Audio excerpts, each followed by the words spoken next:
All right, Mark, thanks for inviting me. For those that don't know me, my name's Damian Porter. Sometimes I get into it, sometimes I don't, and I've got quite a big background, but basically the reason I'm in front of you here today, let me see, I'm a nutrition coach here in Perth. I was one of the first personal trainers in the world way back in 1991, I think, showing my age. Back at Les Mills in New Zealand then, we started personal training. We started franchise personal training in the world. And those trainers were chosen from the best in their field. My field was bodybuilding. I was very good at lifting weights and getting some muscle and getting lean by going on crazy diets that my coaches, who were the best in New Zealand, told me to do. So I got chosen to be a PT. After that, I actually got some education about what the hell I was doing, and that was quite helpful. So at 19, career of bodybuilding, Mr. New Zealand, Mr. Pan Pacific, so I was pretty good at that. It's natural, so I was quite light. Went on, that was the gym mentality, the do the diet and get on stage for 60 seconds to look good. I don't think that's correct.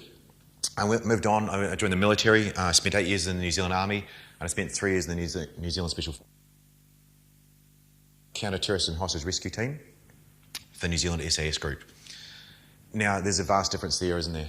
Powder puff gym guy and personal trainer, do more reps, cycle faster, or whatever that they say nowadays, and a military guy. And apologies for if I talk fast, you guys need to listen fast. I don't have much time, and I've been asked to compress a 90-minute lecture into 30. So the difference between those two is huge. In the army, you're under relatively high stress, and you need to perform. That's the bottom line. You need to perform, not look good and feel terrible and have eating disorders, whatever the hell goes on in the gyms nowadays. And in the Special Forces, we've got to be better than every one of you and every other soldier. So it's an elite level, and really perform. And that taught me both sides of things. Taught me the reality of functional movement, functional nutrition. After that, I moved on, came here to Perth, became a fireman. In that 27 years, I've done nutrition and fitness, and that may mean health, which I'll teach you soon, hopefully. I learned a few things. Now, Mark called me human Google. I'm actually not a smart man, but I've got a pretty good memory. So I tend to remember a few things. So it's not my knowledge. And that is where I normally open a lecture. I'm not here to give you my opinion. I'm not here to give you my beliefs and ask me them, and I won't tell you because it's irrelevant. But I'm going to present data and evidence. And that's all I care about. I'll tell you the stuff. Do what you want with it. Couldn't care less if you take it on board, but I'm just going to tell you and cut through basically all the bullshit, tell you what's actually out there. And like I said, I'm not a smart man, but I surround myself with a few people who are. So Dr. Ken Ford, does anybody know who he is? He does, awesome. Ken Ford was a director at NASA. He's a smart man, a lot smarter than the bodybuilder who's learned to shoot people. And now I put your fires out if you call 000. Dr. Ken Ford is director of NASA. What's his claim to fame? Do you know his real claim to fame? He invented Kiss. Who knows Kiss? Should we show our age? Kiss was a rock band. It was the first made band. He invented that. He now runs the Institute for Human Machine Cognition. He makes robots to help paraplegics walk and so on. He's a smart man. Take responsibility for your own health. Look, I run really informal lectures, and I definitely try and interact. So, nutrition, that's probably why I'm here. Low carb, high fat myths and marvels, I think was the title. So, nutrition. Let me see. Where do you guys learn about nutrition from? Have a think. Have a think how I learned. Where did you learn from? Parents. That sounds pretty good. Where'd they learn from? Yeah, where'd you learn from? School. School taught you about nutrition. How long did they teach you that for? Okay, did anybody read the, health section in your West Australian newspaper? What's it called? Body and Soul. Body and Soul, yeah. Why don't you read that? Well, you're learning from that, aren't you? Yeah, who learned to have breakfast was the most important meal of the day? Where'd you learn that from? Oh, school. Yeah, and let me see, who did you learn about? Eggs are bad for us. Remember, back in the day, eggs had too much cholesterol. Where'd you learn that from? The Healthy Pyramid. Healthy Pyramid. Cool. Did anybody read the research papers on this stuff that you've told me about? You didn't read the research papers. You just went what your teacher told you and what your parents told you and so on. You didn't read the facts of what it was. And your grandparents probably had it right.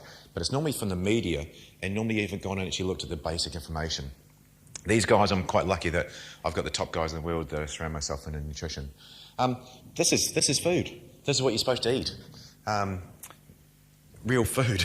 It's not processed rubbish, which most people end up eating, unfortunately. So look, is there one diet for all humans? So who's paleo here? No? I'd say I probably am-ish. Oh, okay, we got some there. Who's vegan here? Got a vegan there and at the back there. Who's bulletproof? Okay, I do that a little bit. We've got these funny names of vegetarian. Any vegetarians here? You've got vegetarians? Low carb, high fat, healthy fat, whatever you want to call it. Got a few of them. Look, there's not one diet for everybody. That's a title, and a lot of the time, the vegans, hands up for me, please. And vegetarians, and keep your hands up, vegans and vegetarians. So why do you eat vegetarian? My body just stopped eating meat. You what? I couldn't eat meat. You didn't put it in your mouth anymore. I am known as the bluntest person in the world up here, by the way. You stopped eating meat. Was it an ethical reason? It started off, but then eventually I just can't go near it. Can't go near it. And at the back there in the blue? Vegan, I'm energetic. I feel completely different. He feels better. This is interesting. And you got anybody with ethical reasons for vegan and vegetarian? A little bit. And you feel better. So look, team, there is no real one diet for all humans. Those things are all a tool dependent on, and Mark can attest to this, is probably why I'm here. Who's eating the right diet for them right now? Okay. How do we know that it's the right diet for them? Is your body so those people put their hands up, because it wasn't, you notice there's only about a third of the class, or a third of the room. That doesn't sound right for a start. Mums and dads might have failed here. So those people put their hands up. Keep your hands up again if your body composition's right, if you look the part. Oh, that's a bit different again, isn't it? Now so body composition. Now what are bloods? Who's had the bloods tested and proven that the health is correct? So you've got health and body composition. They both need to be correct. You've got to look how you're supposed to look, which is not overweight and not underweight. You don't have to be shredded, because that didn't work for me for 60 seconds of fame at 19 years old, did it? And you've got to be healthy, and you've got to have good body composition. So you can be, just pick the girls out. You can be a fitness model up here. Look all the part, the Instagram models, then the bras and the lifting the weights and whatever they do.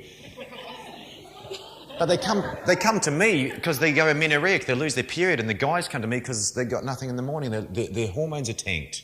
They're not healthy. They look the part, not healthy, or they're healthy but don't look the part. You've got to have both, and those things are a tool to achieve it. And this person said her body wouldn't eat meat anymore. I teased her a little bit. I'll probably do that. But it may have been right, and if she's got a body composition on point and her blood tests are good, I'm not going to argue with you at all. It's working. So it's a tool. So there's no belief, there's no right way for humans to eat. Now, I use this slide at the end of my lecture, literally the end. This is the second slide. This is 2013 Fijians. And in fact, this is the top warrior in Fiji, top left. This is some Fijians from 1870. Do they look a bit different? Sorry for getting in front of your team. These poor girls went to New Zealand and ate our flour and sugar and so on. There's the foreign minister over there on the side. They're not eating the right diet, but these guys are. Do these guys know about bulletproof or low carb, high fat or blood tests? They didn't. They knew. They felt better. You did that. And then these guys are in 2013. They know what they're doing, don't they? That guy there on the right, has he ever been to a gym, do you think, in his life? He cut stuff up with a machete that they made. That's eating the right food, which may or may not be part of those things for where they are in the world. And that was why you got it, thank you. That's why my next slide was here. Maybe I'm here for a bit of a reality check at the start of your 2 days, but the longest living civilizations in the world are not vegan. There's 4 of them: the Okinawans, the Vilcabambans, the Abkhazians, and someone could throw the other one in. I didn't quite Google that one. The longest living people in the world are roughly vegetarian-based, but they eat a small amount of animal protein. The Okinawans eat a lot more because they've got a lot of it around. The Vilcabambans are way up in the mountains. They don't have much. You said you don't eat meat, so then you could look at Eskimos, or you could look at the Maasai warriors who drink milk and blood and eat beef. There's not one diet for all humans. She's almost puking. I thought you guys would run away, but puking's okay. So look, not one diet for all humans. I think I've smashed that point to pieces. It's got to be the right one for you, and it may change a little bit over time. So, cracking on, going back to where you guys learned about things. Who eats coconut oil here? Hands up if you know and why you're eating coconut oil. Who introduced it to you? She's the one reason you guys are eating coconut oil. Dr. Mary Newport. Does anybody know why she's famous? Why is she well known? She's not very famous in this room.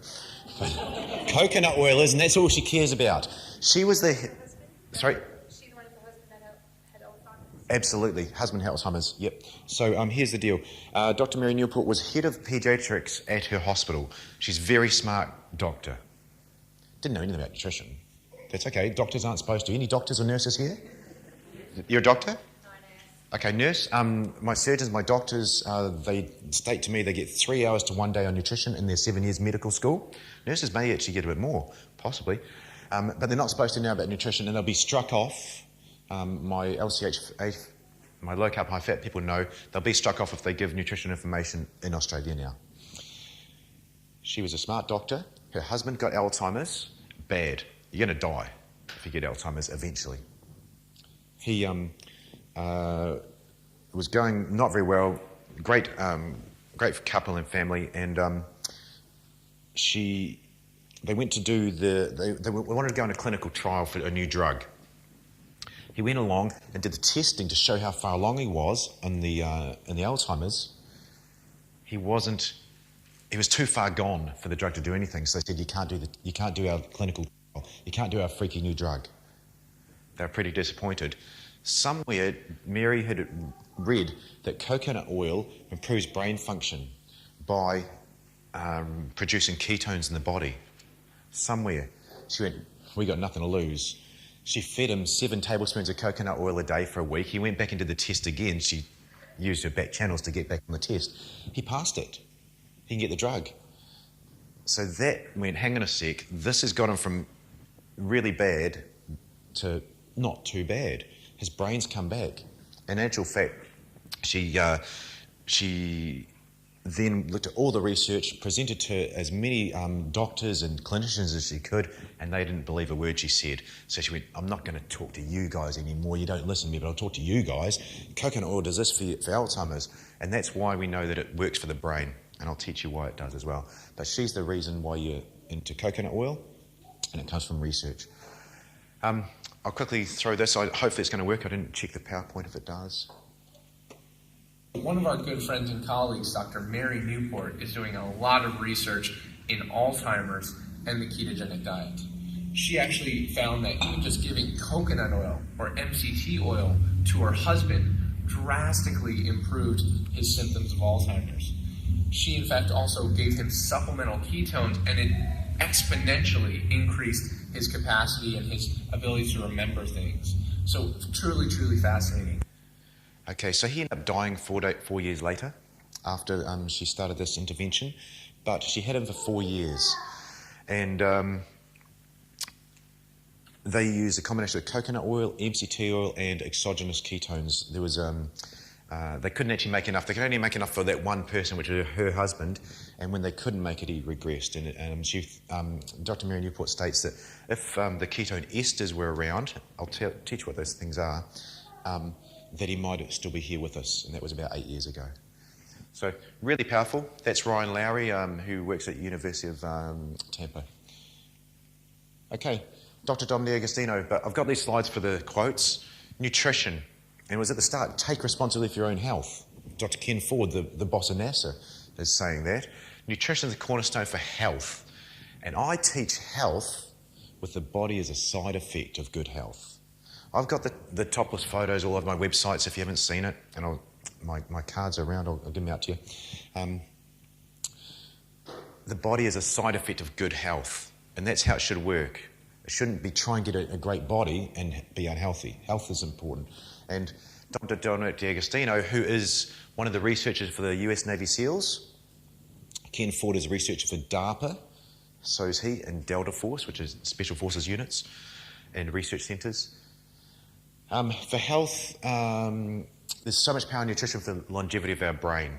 And you saw Dr. Mary Newport talk about coconut oil, our food, helps the longevity of the brain in a disease state. So what's this fancy word called ketosis? It's raised levels of ketone bodies in the body's tissues, which may be the consequence of a diet that's very low in carbs. So really quickly, I'll give you a little, I'm not sure if I'm going to steal your thunder. I hope not.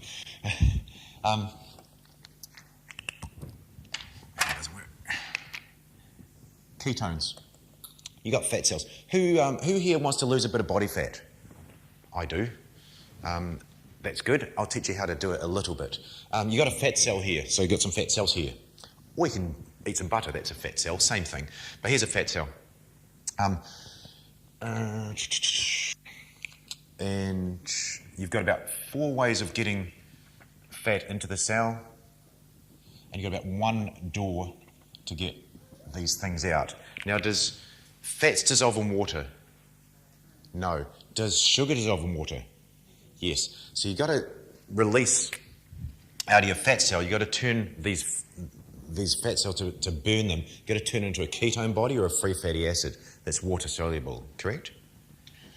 So ketones, it's just a fancy word for, if you guys want to think of it as burning fat. Ketones. So as you're breaking down fat, you release these things called ketone bodies. Got fancy words, but that's basically it. So what is ketosis? What you've got here, the raised level of ketone bodies in the body's tissues, which may be the consequence of a diet that's low in carbohydrates, or very, very low. Has anybody done a low-carb diet before? Yep, you've seen levels of ketones in your blood? Or your burnt body fat, same thing. You don't need to do a scientific test. If you're losing this, you'll have that as a side effect. Well, that's what ketosis is. That's what ketone bodies are, grossly. Here's some science. Remember I said I'll just show you some data. So you got here, this thing here, beta-hydroxybutyrate. Forget that. Think ketones, think fat, whatever you want to call it. Alleviates depressive behaviours in mice. Ketone body blocks inflammation, those 4 words mean. Has anybody taken Nurofen before, Voltaren? Yeah, it gets rid of pain, doesn't it? Well, so does ketones, particularly systemically.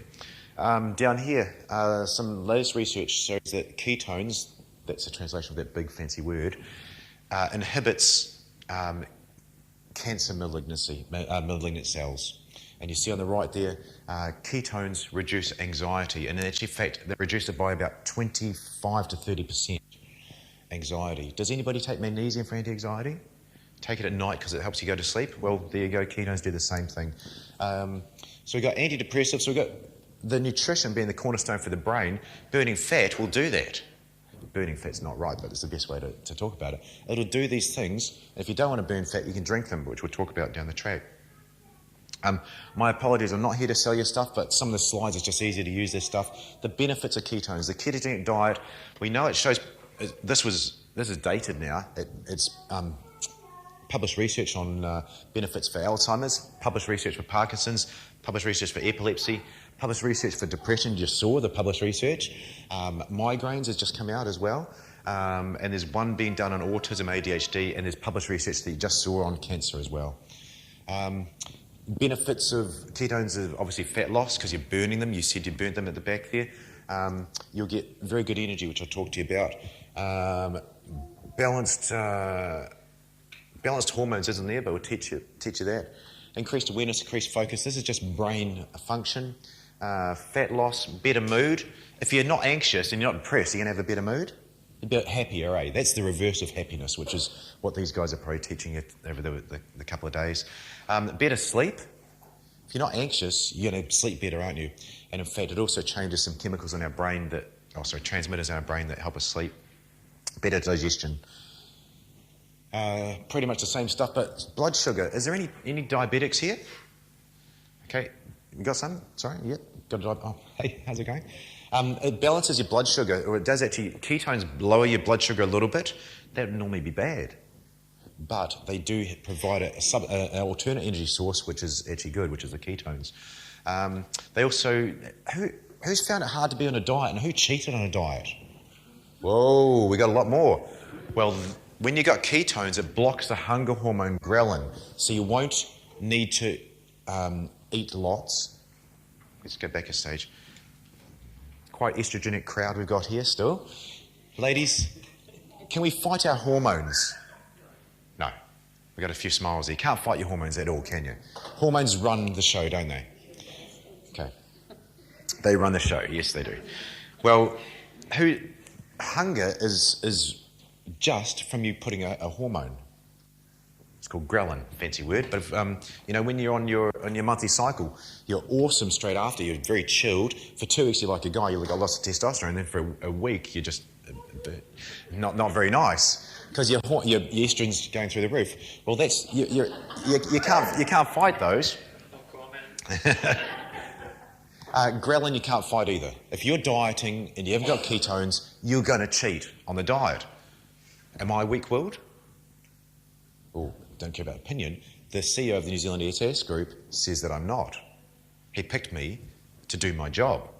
I'm very strong-willed, but I cheated on the diets. We can't fight our hormones. She told me that. Can't fight those hormones. So this will help you maintain your diet if you wanted to lose body fat or go on a calorie-restricted diet or whatever you want to do. And you can read a few more awesome things there as well. Right. The crowd is actually different than I imagined. I thought I was going to be talking to a whole room of vegans, sorry. I had it all set up to really shock you. Look, integrity and research versus dollars and beliefs. Has anybody heard of a professor and doctor? Now that's a lot of study, right? He's a nerd and a doc. Anybody heard of Tim Noakes? We got a few. How have you heard of him? I heard of him through the movie Don't Fear Fat. Wow. Don't Fear Fat. But, the video showed him tearing, he was just carb loading for marathons, etc., and he's tearing the book up. Awesome. Yeah, well, I got that from him. Well, I was taught that at university back at Otago in my country. I heard of him back then. He invented the carbohydrate loading hypothesis. Hypothesis means idea. He stated around late 70s that if you and I are the same weight and same fitness, we can both run a 3-hour marathon. If he can load more carbohydrate in, carbohydrate, sugar, whatever you want to call it, he will run faster than I will. He'll have more fuel. I'll run out of fuel first. That sounds logical, doesn't it? Honestly, sounds pretty logical. Good job. He ran with that. Well, he, about 6 years ago, was presented with some information, 7 papers. Again, present data, don't care what you do with it. He read them and went, holy crap, my life's work is wrong. Now, that's integrity. Hand on heart, life's work's wrong. He thinks he's ruined millions of athletes' lives and they'll be diabetic when they go to coaches. And we see that, don't we? They put on a bit of weight. They're not lazy, they're not weak-willed, these athletes. And in fact, he gave himself diabetes and he was running 90-kilometre races. Gave himself diabetes. That's integrity. Research, and I love that story. Dr. Mary Newport was, she didn't know anything about nutrition. She found out this awesome thing, tried to present it, and she was actually pushed down by the medical establishment. Now, obviously, they've brought it up. Dominic D'Agostino, he's presenting research for the Navy SEALs. You don't mess with those guys. They need facts. They don't need a product that doesn't work or a pre-workout or some green powder, whatever.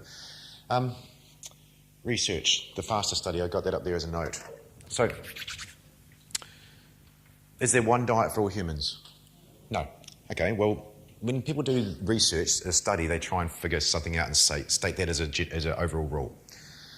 Dr. Jeff Volek and Stephen Finney, doctors and geeks, professors, they did a study. They went, right, you guys, you 10 are some of the best athletes in the world. Sorry, 20 people are the best athletes in the world, endurance athletes. There was Ironman champions, triathlon champions, all of them.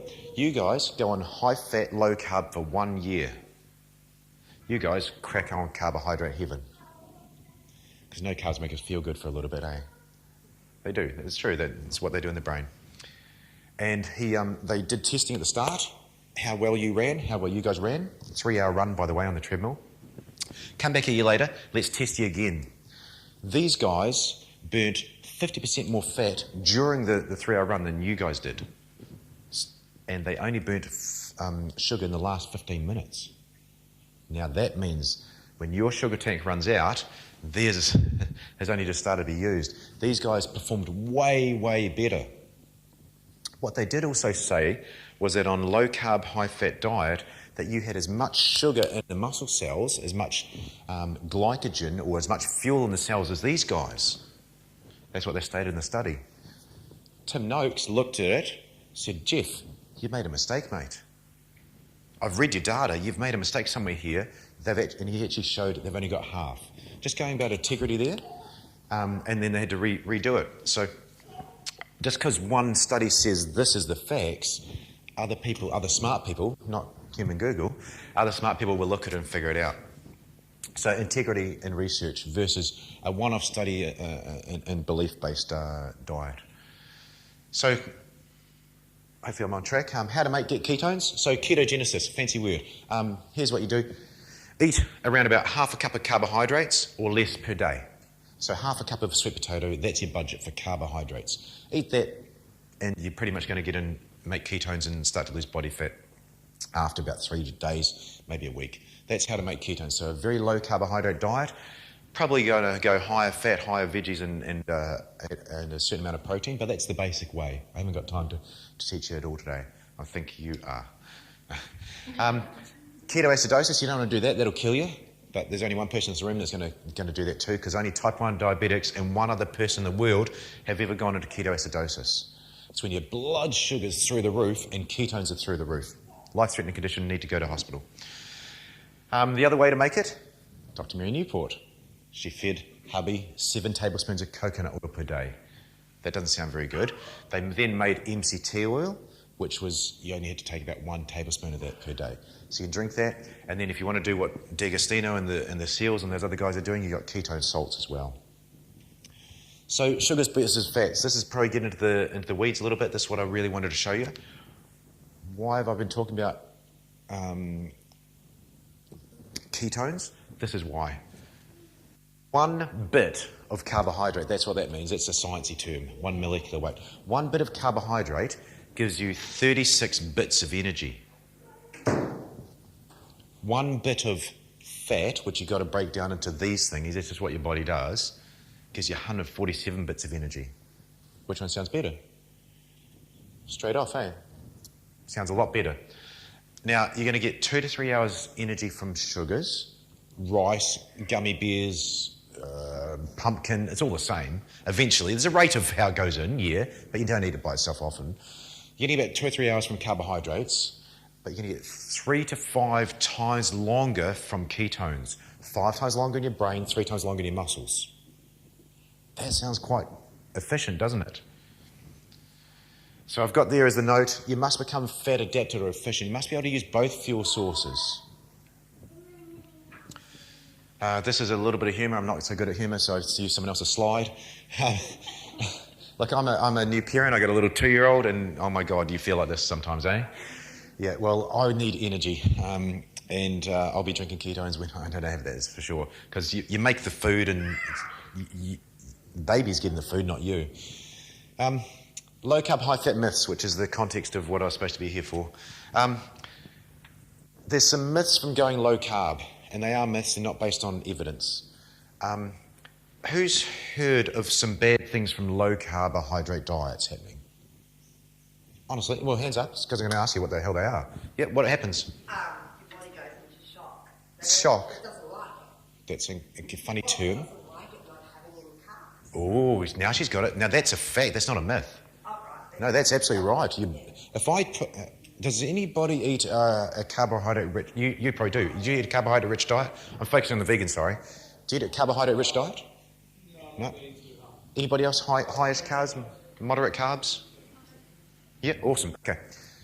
So this person, because she's got carbohydrates going in all the time, she won't be using ketones. She won't be burning much body fat. If I pull the sugar out of her mouth and don't let her eat it for about the next 3 days, she's got no energy, and this person said she'd go into shock. She'll just be hangry. You'll hate me, you've got no energy, life isn't going to be very good. That's a fact. So we would use coconut oil or MCT or ketone salts as the crutch for you then to start burning your own body fat to turn into ketones. So that's awesome. Any other things people have heard about what low carb does is bad, particularly to females? Yeah. Oh, I was just going to say, I've heard it's bad for females because it messes up their hormones. Wow. Around the cycle periods, I'd say around any cycle periods. Boom. Yeah, I'd say it messes the hormones up at any time. But just girls, you think? It's just because you guys hear about it and you guys know your hormones more. So yes. So the low carb myth is that if you go low carb and you're a female, that you ruin your metabolism, particularly your thyroid. Here's the deal. If you go low carbohydrate and low calorie, yes, guys, you'll ruin your hormones. Girls, you ruin your hormones. You just ruin your hormones because you're starving. And actually, that's more a definition of possible shock. Still the wrong word, but you're going to tank. Because this guy inside your brain, you guys said hormones run the show, right? Well, who tells them what to do? This guy inside your brain's smarter than you. He wheels and deals hormones. He says, hey, it's time to put out some estrogen. And he says to guys, it's time to put out more testosterone. He says, girls, thyroid goes up and so on. He runs a show, that guy inside the brain, the little robot. If he says you're not eating carbohydrate, if he says you're not eating enough food, what's he going to do? He's going to shut you down. Do you think it's a good time to get pregnant? When you're not getting enough food? It's a good time to go out and go to the gym and do lots of exercise? Or be really happy? No, it's going to ruin stuff. You go low carb and low calorie, you're gone. Thanks. Another myth is eat as much fat as you want. I've heard that one. You go on low carb, high fat, and you just chow down on fat bombs and bulletproof coffee. That's not correct. You'll get fat. But the data shows that if you go on a standard diet and a low carb, high fat diet, this group, and I have to tell you to measure your calories, please, this group will self-regulate their calories better than this. But yep, you can get fat on a low carb, high fat diet. Heart disease, obesity, medical advice and logic, and I'm almost there timing-wise. And calories don't matter, which pretty much ties into eat as much fat as you want. Calories sure as hell do matter. Hormones matter more. We were taught, most of the generation seems, or half the audience seems in my generation, we're taught that saturated fat or fats cause heart disease, weren't we? Yeah. Yeah, we're taught that. Does anybody know where it came from? The one doctor who started that? Don't go the Ansel Keys and all that other rubbish. I was going to say a different word. I can't remember his name. It was a doctor in America. Okay. Obese people get heart disease. So let's make them get not obese. Sounds logical so far. He's on a win.